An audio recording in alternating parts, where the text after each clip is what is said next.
السلام علیکم ورحمۃ اللہ وبرکاتہ۔ ناظرین، میں شوکت سلفی آپ سے مخاطب ہوں، اور آپ کو پتہ ہے کہ آج 5 فروری ہے، اور 5 فروری کا وہ دن ہے جس دن پاکستانی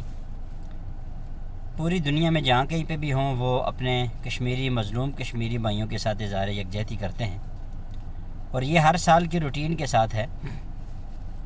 اور بڑی بڑی سیاسی پارٹیاں اور حکومتی اعلیٰ عہدیداران اور دیگر وہ لوگ جو سارا سال کبھی بھی ان مظلوموں کے حوالے سے کوئی بات بھی نہیں کرتے، وہ بھی ایک رسماً رواجاً جو ہے وہ کچھ نہ کچھ بیانات جاری کر دیتے ہیں۔ میں آج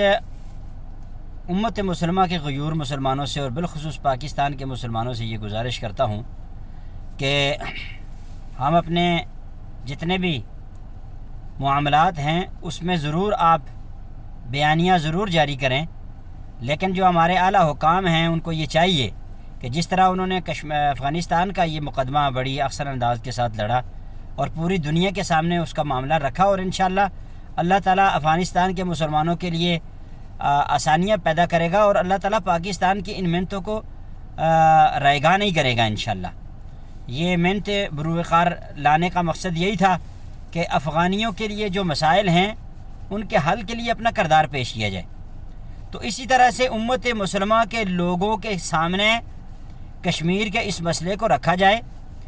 نصف صدی سے زیادہ 70 سال سے زیادہ عرصہ گزر چکا ہے،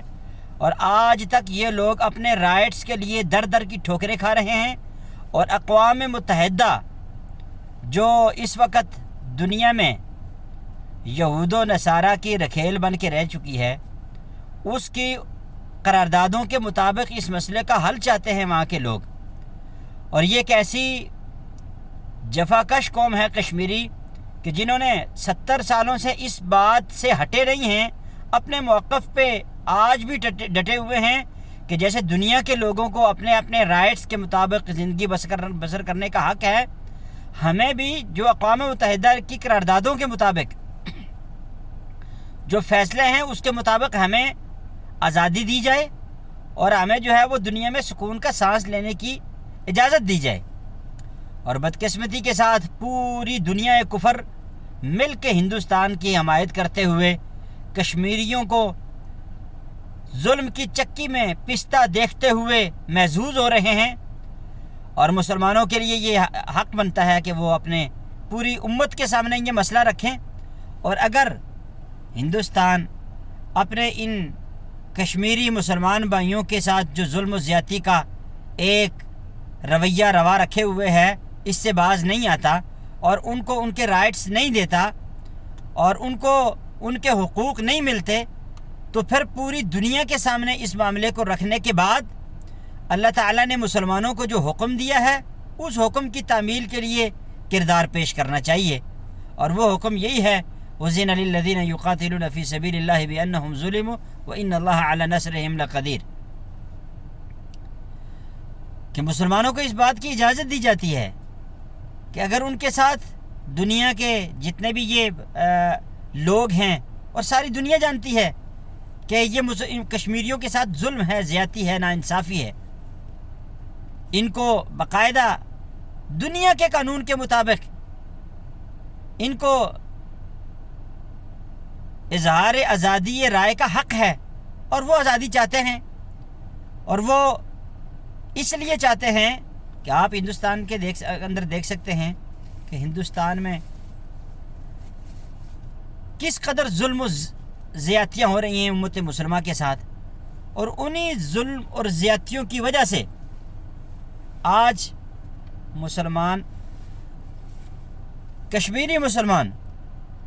70 سال سے اس جدوجہد میں ہے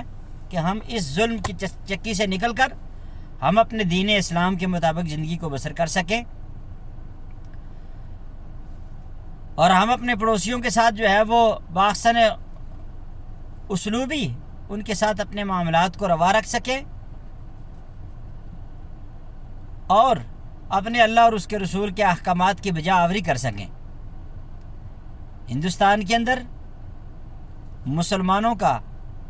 ایک سازش کے تحت قتل عام کیا جا رہا ہے، اور مسلمانوں کو گاجر مولی کی طرح کاٹا جا رہا ہے، مسلمانوں کو ہر طرح سے اذیت پہنچائی جا رہی ہے، مسلمانوں کے ساتھ ظلم و زیادتی روا رکھی جا رہی ہے، اور بے شمار قسم کے ایسے ظلم ہیں کہ جن کو انسان بیان کرتے ہوئے بھی خون کے آنسو ہوتا ہے۔ آپ سوشل میڈیا کے توسط سے دیکھتے رہتے ہیں کہ انڈیا کے اندر مسلمانوں کے ساتھ کیا کیا ظلم و زیادتیاں ہیں۔ ان سارے مظالم کے باوجود کیا یہ مظلوم کشمیری ان کے ساتھ کسی صورت میں بھی رہنا پسند کریں گے؟ لہٰذا کشمیر کو اس کی جو حیثیت ہے اس کو برقرار رکھ کے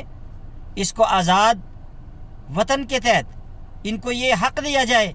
کہ اگر وہ سارے کے سارے ہندوستان کے ساتھ رہنا چاہتے ہیں تو ہندوستان کے ساتھ رہیں، پاکستان کے ساتھ رہنا چاہتے ہیں پاکستان کے ساتھ رہیں۔ اور آج تک پاکستان اس بات کے اوپر ان کے حقوق کے حوالے سے بات کرتا آ رہا ہے، لیکن بدقسمتی کے ساتھ متشدد ہندوازم ایک منظم سازش کے تحت مسلمانوں کے اس خطے کے اوپر قابض ہے اور ان کے حقوق کو تلف کر رہا ہے، اور ان کی عورتوں کے ساتھ ان کی عصمت دری کی جا رہی ہے، ان کے نوجوانوں کو قتل کیا جا رہا ہے، ان کے بوڑھوں کو ان کی تذلیل کی جا رہی ہے، ان کو روڈوں پہ گھسیٹا جا رہا ہے۔ جرم صرف اتنا ہے کہ یہ لوگ اپنی آزادی کے لیے آواز اٹھا رہے ہیں۔ تو خدا کے لیے ہمیں اللہ کے قرآن کی اس آیت کے مطابق وَزِنَ لِلَّذِينَ يُقَاتِلُونَ فِي سَبِيلِ اللَّهِ بِأَنَّهُمْ ظُلِمُوا وَإِنَّ اللَّهَ عَلَى نَصْرِهِمْ لَقَدِيرٌ۔ اللہ کہتے ہیں ہم ان لوگوں کو اجازت دیتے ہیں کہ وہ اپنے رائٹس کے لیے ظالموں کے ساتھ ٹکرا جائیں جو ان کے ساتھ ظلم ہو رہا ہے، جو ان کے ساتھ زیادتیاں ہو رہی ہیں۔ ہمیں اپنے ان مظلوم کشمیریوں کے ساتھ ہر طرح سے مالی، جانی، لسانی، ہر طرح کی سپورٹ، قومی اور ملی سپورٹ ان کے ساتھ کرنی چاہیے، اور ان کو صرف اس حد تک نہیں رہنا چاہیے کہ ہمارا صرف ان کے ساتھ ایک بیانیہ ہو، 5 فروری کے دن ہم ان کے ساتھ جو ہے وہ کچھ باتیں کر کے اس کے بعد جو ہے وہ بات کو خلی ولی کر دیں۔ ایسا نہیں ہونا چاہیے، بلکہ ہر طرح کی سپورٹ ہونی چاہیے، اور جب تک یہ کشمیری امن کا، سکون کا سانس نہیں لیتے، ہمیں بھی امن اور سکون کا سانس نہیں لینا چاہیے۔